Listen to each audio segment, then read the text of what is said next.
बाबर डोगर साहब, वज़ीर आज़म ने ये बड़ा अच्छा काम शुरू किया हुआ है, सवालों जवाब का, लोगों के सवाल हैं, लेकिन आज वो मानते हैं कि महंगाई सबसे बड़ा मसला है। शुगर के हवाले से वो कहते हैं कि जी मतलब ये बड़ी बात है, लोगों को ये कहना पड़ गया जी आप नाइंसाफ़ी कर रहे हैं, तो वो कहते हैं कि जी ये मैं अपने लोगों के साथ नाइंसाफ़ी करूँगा, मैं तो दुश्मनों के साथ नाइंसाफ़ी नहीं कर रहा। पेट्रोल की कीमत सबसे कम है पाकिस्तान में, खित्ते में, आप इससे मुत्तफिक हैं? उसामा साहब, पीएम जो प्राइम मिनिस्टर है उसका इंटरेक्शन होना चाहिए आवाम के साथ। ये जो एक डिसकनेक्ट होता है ना, ये बड़ा ख़तरनाक होता है। ऐसे लगता है कि जैसे हुक्मरान जो हैं वो बिल्कुल आवाम से जुदा हो गए हैं, अलहदा हो गए हैं। तो ये जो क्वेश्चन आंसर का सेशन होता है ना, इससे ऐसे लगता है कि जो बड़े बड़े अहम इशूज़ हैं, देखें आज जितने भी इस वक्त बड़े इशूज़ हैं उन सब को प्राइम मिनिस्टर के सामने कब्जा ग्रुपों की बात की गई, चीनी माफिया की बात की गई, महंगाई की बात की गई, ओवरसीज़ पाकिस्तानियों के जो मसाइल हैं वो भी बात की गई। तो ये बड़ा बिल्कुल तरीक़ाकार यही होना चाहिए कि रैंडम बात करें। वो जो होता है ना कि सिलेक्टिव बंदे जो सिर्फ तारीफ़ें की और जनाब ये सारा कुछ किया और चले गए, इस तरह नहीं, रैंडम लोगों से बात करें और आवाम की असल जो ओपिनियन है गवर्नमेंट के बारे में वो प्राइम मिनिस्टर तक पहुँचनी चाहिए और प्राइम मिनिस्टर को उसका जवाब देना चाहिए। अच्छा, जो चीज़ें मैं चाह रहा हूँ, क्योंकि 10-15 ऐसी बातें हैं उन पर चंद सेकंड में आपका कमेंट। एक तो ये कि शहबाज शरीफ को जो बाहर जाना था वो बाहर नहीं जा रहे थे, वो भाग रहे थे, तो ये तो नहीं हम होने देंगे, क्या कहते हैं आप इस पर? उसामा साहब, जिस तरह से शहबाज शरीफ जा रहे थे उससे तो मुझे भी ये ऐसे लगा कि वो भाग रहे थे, मतलब बाहर नहीं जा रहे थे। कि आज जुमातुल विदा है, लास्ट वर्किंग डे है, आज जनाब शाम को कोर्ट का फैसला आता है और जनाब रात को 4 बजे वो एयरपोर्ट पे पहुंच जाते हैं अदालत का फैसला लेके। इस तरह नहीं होता, प्रोसीजर होते हैं वो अडॉप्ट करने पड़ते हैं। जो इंटीरियर मिनिस्ट्री है उस तक ये रिटर्न कोर्ट का जवाब जाना था, उसके बाद वहाँ पर एक कमेटी है, कमेटी में उसकी डिस्कशन होनी थी, उसके बाद फैसला होना था कि बुलेटिन निकालना है, क्या करना है, जो भी करना है। ये तो मुझे ऐसे लग रहा था जैसे चोरी छुपे कोई चोर भाग नहीं रहा होता मुल्क से, वो उस तरह से शहबाज शरीफ भाग रहे थे। 13 साल वो चीफ मिनिस्टर पंजाब रहे हैं, उनको नहीं पता कि ये प्रोसीजर्स क्या होते हैं। अगर अदालती फैसला आता है, ये तो नहीं होता कि अगर मेरी बेल हुई तो मैं कहूँ जी मेरी हथकड़ियाँ खोल दें, अब मैं घर जाऊँगा। सरकार अल्टीमेटली मैंने जेल ही जाना है, वहाँ पर अदालती तहरीरी फैसला आना है, उसके बाद मुतलका महकमे में जाना है, रोबकार बननी है सही, और रूट होके पूरे चैनल के जरिए से अदालती फैसला इंप्लीमेंट होता है। ये नहीं होता कि ना मैंने अदालती फैसला पकड़ा हो मैं पूरे पाकिस्तान में घुमाता फिरूँ, इस तरह नहीं होता। तो ये तो इस तरह ही भाग रहे थे। और फिर FIA के दफ्तर पर चढ़ दौड़े कि जी वहां से हम जैसे लेकर आएंगे, ओए चलो ये देखो अदालती फैसला। FIA ने क्या करना था? मसला ये FIA आती है इंटीरियर मिनिस्ट्री के अंडर। इंटीरियर मिनिस्ट्री जो इस तरह के जो हाई प्रोफाइल केसेस होते हैं उसमें उन्होंने एक कमेटी बनाई हुई है। ये फैसला उस कमेटी के सामने जाना था, इस फैसले को उन्होंने पढ़ना था, इसको समझना, इसकी रोशनी में उस पर अमल दरामद करवाना था। फिर ये था कि इनको एक एप्लीकेशन देनी चाहिए थी इंटीरियर मिनिस्ट्री में कि ना हमारे हक में ये फैसला आ गया, उसको अलाउ किया जाए। ये कुछ किए बगैर ही भाग पड़े। और ये जो पेट्रोल को डाला, हेड डाला और जनाब कि मैं लंदन जा रहा हूँ, मगर मैं तो हैरान रह गया उस दिन शहबाज शरीफ। अच्छा, महंगाई के हवाले से जो सवाल होता है, उन्होंने कहा है कि जी पेट्रोल की सबसे कम कीमत पाकिस्तान में है।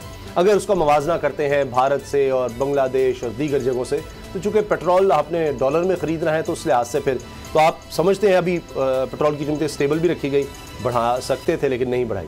देखिए उसामा साहब, अगर फिर ये चीज़ आपने देखनी है तो उसके साथ फिर आप डॉलर की कीमत का भी कंपैरिजन करेंगे कि बांग्लादेश में कितने का डॉलर है, पाकिस्तान में कितने का डॉलर है। बांग्लादेश में महंगाई की शरह क्या है, पाकिस्तान में क्या है। बांग्लादेश में गुर्बत की शरह क्या है, पाकिस्तान में क्या है। बांग्लादेश में पर कैपिटा इनकम क्या है, पाकिस्तान में पर कैपिटा इनकम क्या है। ये सारी चीज़ों का आप खाली पेट्रोल की कीमत निकाल के तो मुवाजना नहीं कर सकते। फिर आपको इन टोटो हर चीज़ का मुवाजना करना पड़ेगा कि बांग्लादेश में एक आम बांग्लादेशी इतने टका कमा रहा है और पाकिस्तान में एक आम पाकिस्तानी इतना पैसा इतने रुपये कमा रहा है। उन दोनों का कंपैरिजन करेंगे। बांग्लादेश में जो लाइन है उसके नीचे, गुर्बत की लाइन के नीचे कितने लोग रह रहे हैं और पाकिस्तान में कितने रह रहे हैं।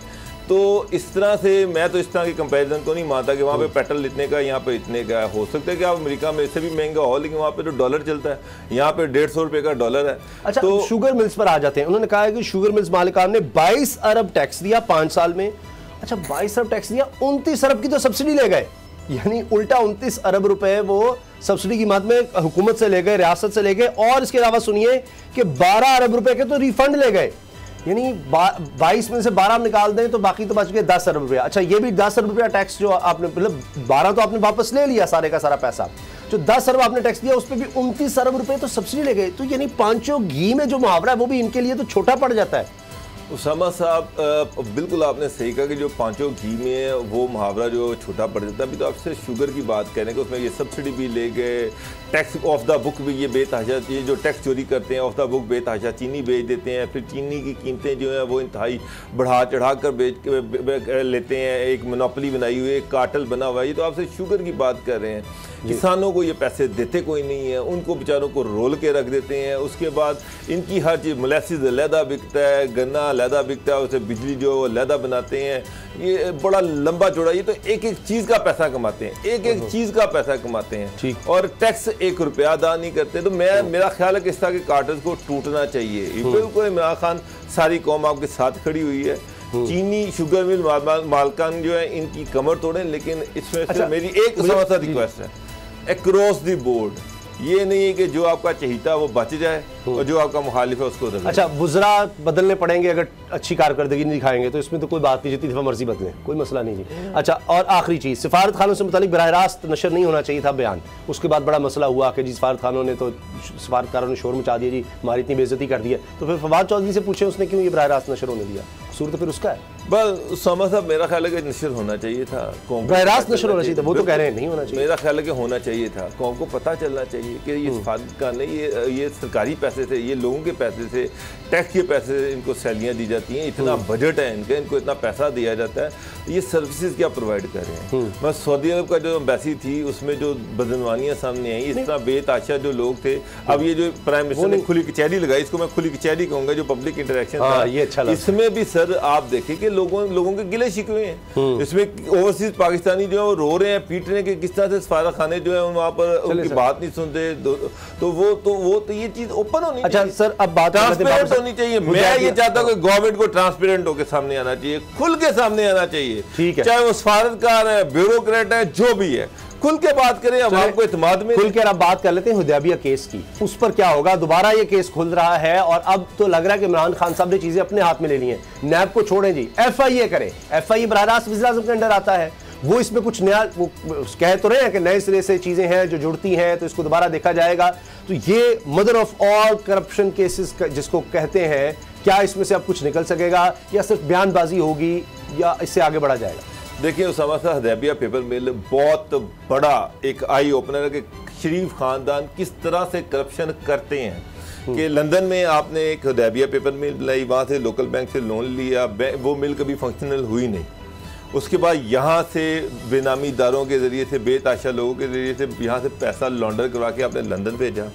वहाँ से आपने ये शो किया कि ये जो पैसा है हुदैबिया पेपर मिल जो हमने लगाई हुई है, उससे जो हमें प्रॉफिट आ रहा है वो पाकिस्तान आ रहा है। वो जो वहाँ पर जो उस मिल की जो वहाँ पे इन्वेस्टिगेशन हुई, उसमें ये बात बिल्कुल क्लियर है कि वो मिल कभी फंक्शनल हुई नहीं, वो हमेशा खसारे में रही। और जो चीज़ खसारे में रही, जो चीज़ चलाई नहीं गई, उससे प्रॉफिट कैसे आ सकता है। और यहाँ पे वो सारा पैसा जो था, यहाँ का जो काला धन था, वो किस तरह से वो बाहर जाता था, बाहर से फिर वापस आता था। और इसहाक डार जो है, उन्होंने इस पर मजिस्ट्रेट के सामने बयान दिया हुआ है। और बयान अब ये जितना मर्जी मुकर जाए, वो जो उन्होंने बयान में जो डॉट्स मिलाए हैं ना, जो उन्होंने अकाउंट्स मिलाए हैं, उसामा सा असल चीज़ होती है। मैं जो बात कर रहा हूँ उसको जब वेरीफाई ऑन ग्राउंड किया जाता है, तो वो चीज़ अगर ऑन ग्राउंड वेरीफाई हो जाए तो चीज़ें डॉट कनेक्ट हो जाते हैं। सारे डॉट कनेक्टेड हैं। सागदार अब चाहे 10 दफा गए मैं ये मुझ पे प्रेशर किया गया, ये किया गया, वो किया गया, लेकिन जो ने बातें की उसको जो वेरीफाई किया गया वो बिल्कुल ठीक दुरुस्त साबित हुआ। फलां बंदा है, फलां बंदा है, उसका अच्छा लगा, फलां मैं करता था, फलां के साइन वो करता था, इस तरह मैंने अकाउंट खोला, इस तरह से पैसे जाते थे शरीफ खानदान के सारे केस। और अच्छा, ये जो एवन फील्ड सारे फ्लैट्स हैं, ये छुड़वाए गए, ये रहन रखे गए थे, ये भी जब लंदन में फैसला आया जब डॉलर लेकर छुड़वाए गए। हुदैबिया पेपर मिल जहाँ पर जब एस्टेब्लिश करनी थी, उसके अगेंस्ट जो लोन लिया गया था, उस लोन के अगेंस्ट जो फ्लैट्स रखवाए गए, तो यही तो फ्लैट थे वो वहाँ पर पेपर में, वहाँ पे हमारे है ही नहीं पेपर में, ये कहते रहे हमारे है ही नहीं। ये कहते थे हमने 2006 में खरीदे थे। अगर 2006 में खरीदे थे तो ये 96-7 में ये किस तरह से इन्होंने रहन रखवा दिए, वहाँ पर ना सिर्फ रहन रखवा दिए, फिर बचा लिए, फिर इतने इनको ये प्यारे थे फ्लैट्स के, उसके लिए फिर डॉलर्स भी दिए वहाँ लंदन की अदालत। वो तो देने पड़ने थे, वो पाकिस्तान तो नहीं है, वहाँ तो वो पैसे देने ही पड़ने थे। लेकिन उसामा साहब अब जो पोजीशन है वो ये है कि उस पर हाई कोर्ट में ये केस गया, हाई कोर्ट ने उस केस को बंद कर दिया। उसके बाद नैब जो थी वो उसने उसके खिलाफ सुप्रीम कोर्ट में, हाई कोर्ट के फैसले के खिलाफ गया ही नहीं। उसके बाद जब नवाज शरीफ की वो नवाज शरीफ वाला केस गया, पनामा लीक्स वाला केस गया, उसमें JIT बनी। JIT ने जो अपनी रिकमेंडेशन दी उसमें उन्होंने एक रिकमेंडेशन ये भी दी कि ये जो केस है ये मदर ऑफ ऑल, उसमें बड़ा क्लियरली उन्होंने सारी चीज़ें क्लियर की हदैबिया पेपर मिल के हवाले से। तो वो जो सुप्रीम कोर्ट का बेंच था उसने नैब को अलाउ किया कि वो जो टाइम पीरियड आ गया था कि जी वो कि जनाब अब आप अपील नहीं कर सकते सुप्रीम कोर्ट में, वो रिक्वायर्ड टाइम गुजर गया है। तो सुप्रीम कोर्ट ने उनसे कहा कि नहीं आप अपील करें जाके, और हाई कोर्ट सुप्रीम कोर्ट उनको सुनेगी। उस बेंच की उस फैसले की रोशनी में नैब ने अपील की। अपील में जो उसके बाद सुप्रीम कोर्ट में जो केस गया, जिसको वो बेंच 3 रुकनी बेंच जिसको काजी फायजी साहब लीड कर रहे थे, उन्होंने कहा कि जब तक नया एविडेंस नहीं लेके आएंगे उस वक्त तक इस केस को नहीं खोला जा सकता। ठीक है, आप नया एविडेंस ले आए, मुझे बताएं, मैं खोल लूंगा। अब मसला ये कि FIA को कह रहे हैं कि इन्वेस्टिगेट करे। FIA जब इन्वेस्टिगेट करेगी और अगर वो किसी को शरीफ खानदान या किसी को समन भेजती है तो वो लाहौर हाई कोर्ट में चला जाएगा कि जनाब सुप्रीम कोर्ट ने इसको बंद किया, तो ये FIA किस तरह से मुझे इन्वेस्टिगेट कर सकती है। जब सुप्रीम कोर्ट ने ऑर्डर किया है वो कोर्ट में जाएगा। फिर असल मसला ये कि गवर्नमेंट के पास जो भी नए एविडेंसेस हैं वो उनको नए सिरे से सुप्रीम कोर्ट के सामने रखने पड़ेंगे कि जनाब ये नए एविडेंसेस हैं। क्योंकि काजी फायद ईसा साहब जो है, जस्टिस काजी फायद ईसा, उन्होंने बड़ा क्लियरली कहा था कि अगर आपके पास नए एविडेंसेस हैं तो वो कोर्ट के सामने लेके आए तो कोर्ट उस पर फैसला दे देगी कि इसको दोबारा खुलना चाहिए या नहीं।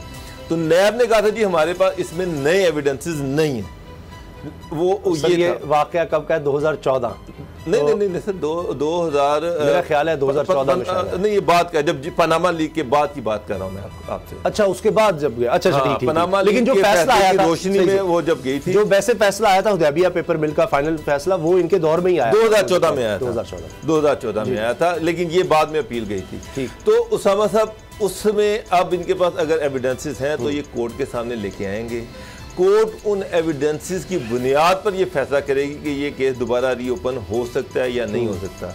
लेकिन अगर ये केस इनके वाकई एविडेंसेस हैं और ये केस रीओपन होता है तो फिर इसमें शरीफ बरादरान तो नहीं बचते। उसमें बड़ी क्लियरली एविडेंसेस हैं, उसमें हर डॉट कनेक्टेड है।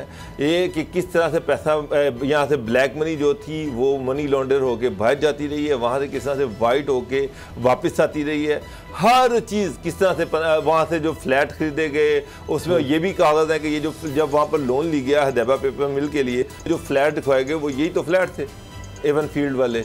और तो ये सारी चीज़ें उस केस में हैं, यानी सारी करप्शन की जो पूरी ट्रेल है ना वो इसका मतलब ये है कि अगर वो केस दोबारा ओपन होता है तो जिस तरह आपने बताया कि उसकी इजाज़त मिल जाती है तो फिर ये सारी चीज़ें तो मिलती चली जाएंगी। कहाँ से पैसा किस तरह से गया, एवर फील्ड भी उसमें आ जाएगा तो सारा ये केसेस सारा जो का बात आएगी, वहाँ से जो लोन लिया गया उसकी बात आएगी, लोन के खिलाफ कौन सी प्रॉपर्टीज भी आएंगी सारी, कि जिस तरह ये टेलीग्राफ ट्रांसफर करवाते थे बाहर से पैसा किस तरह यहाँ पर अकाउंट्स में लाते थे। तो ये खाली जो कह रहे हैं सलमान शहबाज जानता है, मैं नहीं जानता शहबाज। नहीं सर, नहीं, वहाँ नहीं, वो सलमान शहबाज उस वक्त तो बच्चे थे, उसमें डायरेक्टली नवाज शरीफ और शहबाज शरीफ ये दोनों इन्वॉल्व हैं डायरेक्टली, बच्चे नहीं हैं उसमें, ये दोनों हैं और मरियम है, ये तीनों है, ये तीनों के नाम है हदैबिया पेपर मिल में।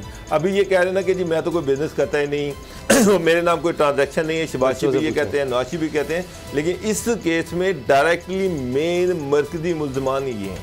अच्छा।